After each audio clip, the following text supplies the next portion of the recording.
Something is wrong in our country when protests are going to take place over a judicial matter outside the homes of justices just because you don't like the outcome. The fourth story on my mind, and then we are going to your calls. Mayor Eric Adams of New York City was in Los Angeles for part of this week as crime worsens back home in New York City. The mayor was actually in Los Angeles. And one of the police commissioners that I covered, he had the rap of out-of-town Lee Brown. I hope that's not where we're going with our new mayor.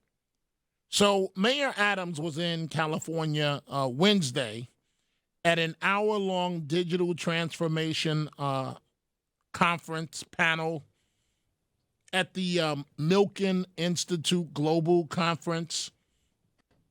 Went to a museum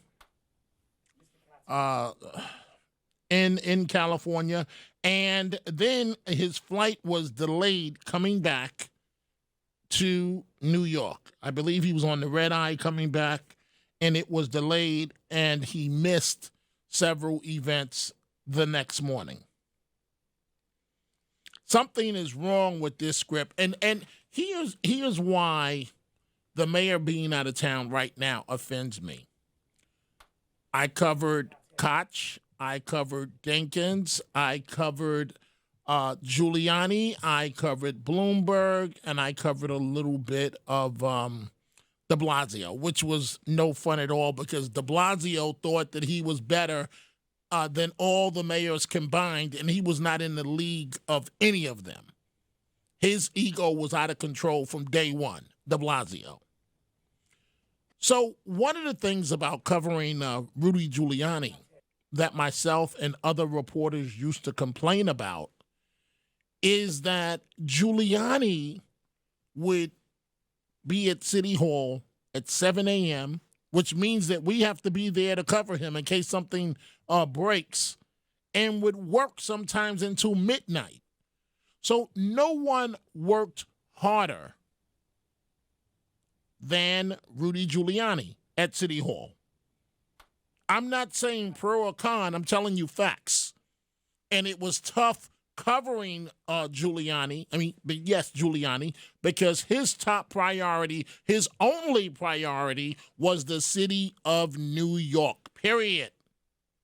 Now we have a brand new mayor that likes the nightlife, likes Hollywood. Anyway, folks, let's and in my next segment, our owner-operator, John Catsimatidis, appeared on the Fox Business Channel talking about crime. I'll let you hear some of that. And, folks, download the 77 WABC app. And coming up at 45 minutes past the hour, the Chronicles of Dominic Carter. I'll have an interesting segment there. So we have a lot to get to, but I am not understanding this situation with Dave Chappelle. How you knock the charges down or only charge this man with a misdemeanor when he had a fake gun with a blade. I mean, do you think he was tackling Dave Chappelle because he wanted to give him a big kiss? And you're going to charge him with a misdemeanor?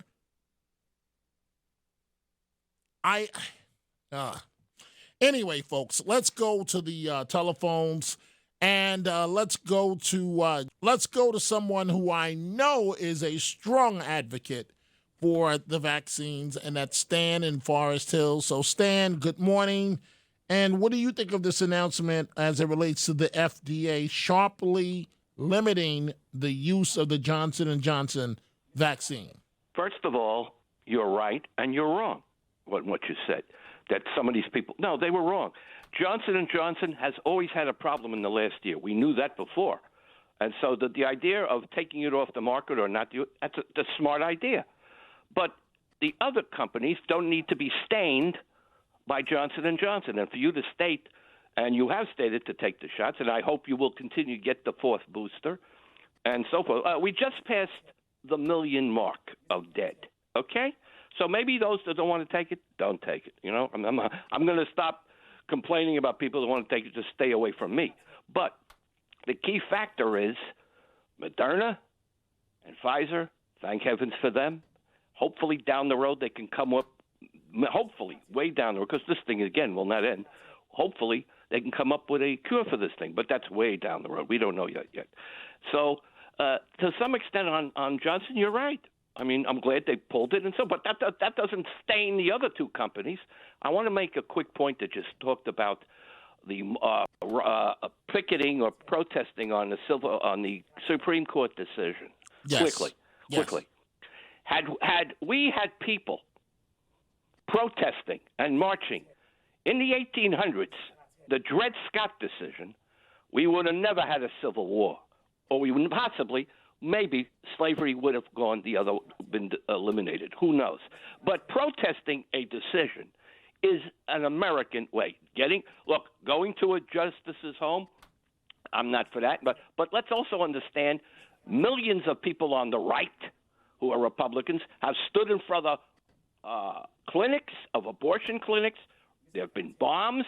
There have been writing, yelling. So it goes both ways here. Okay. Hey, Stan, let me ask you this question before I move on. And you already know some folks are going to call in after you to give you an earful. But, you know, maybe on the protest of the Supreme Court justices, the upcoming protest, maybe the reason why I am on a personal level so sensitive to this is being a public person. I have always been extremely cautious about my safety and my family's safety, right? So there's this one nut that won't stop emailing me, right? That I don't take his phone calls anymore on this show. And his behavior is very, very alarming to me, so much so that I've been forced to put the wheels in motion with the police officers that work with the station that are retired and so on. And so now magnify what I just said to you times 1,000. And in your heart of hearts, Stan, do you really think it's appropriate to protest outside the home of a Supreme Court justice when there may be children around, there are other family members? I mean, can you really give your stamp of approval in your heart of hearts based on what I just said to you? Can you? I'll answer you. I hate to do this, but answer you with a question. Can you do the same thing for congressmen and so forth who've also been protested, or the different branches, or senators and so forth? Okay, That's a great question. I'm not happy with what's going on. Okay? But here's the point. People are upset. I mean, somebody put this thing out. It also, hold on to the end, it also could be a Republican to make the Democrats look bad. I don't know. I don't know who put this out.